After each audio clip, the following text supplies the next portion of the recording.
look around the real environments of Rome, what were some of the best ways to battle when it came to back when this was actually the time of the game?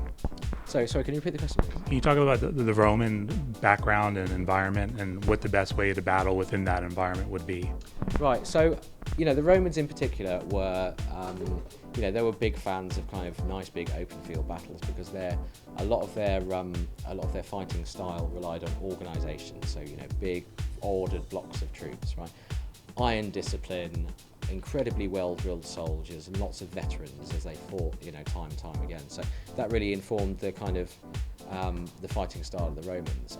But of course that evolved over time, and it had to evolve because they come into contact with other factions, with other cultures and races who would fight in a different style. So they would have to sort of learn to adapt to some extent.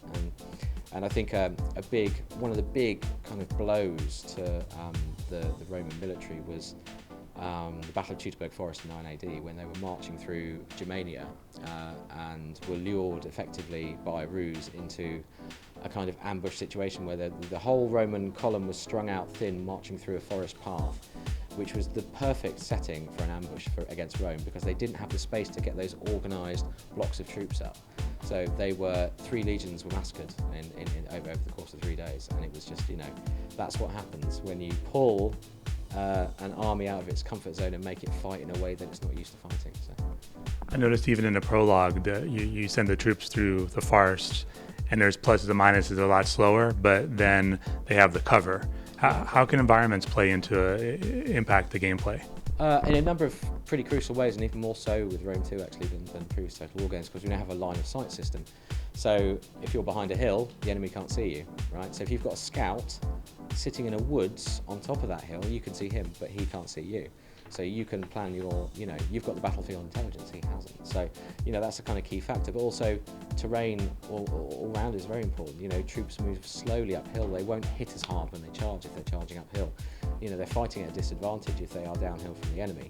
Likewise, you put the boot on the other foot and you charge downhill, you'll have a greater impact, you'll do more damage. So, terrain's very, very important.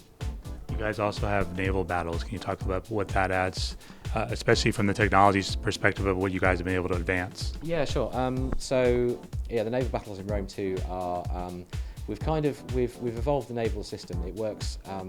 We used to have 2 systems basically. We used to have a naval combat system and a land combat system. We've combined those, and now we can have both land units and naval units on the same battlefield. So you've got ships in the river, bombarding troops on the ground, or disembarking troops or whatever. So, we've combined those systems, and even pure naval battles now, they play a bit more like land battles to some extent. They're a bit more agile. They're a bit more about flanking tactics, and the kind of tactics you would use on land are kind of a bit more applicable at sea now, which makes the battles a lot more fluid and a lot more fun, really. So.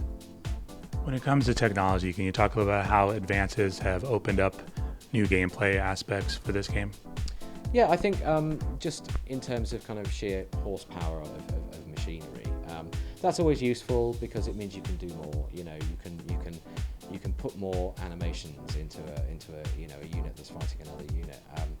You can do more with the camera. You can zoom. You can go from the macro scale to the micro scale in the blink of an eye. See 20,000 men and dive down to one man fighting in the blink of an eye. So, that's in terms of our technology, the software technology that we've developed. That's kind of a real leap forward. So.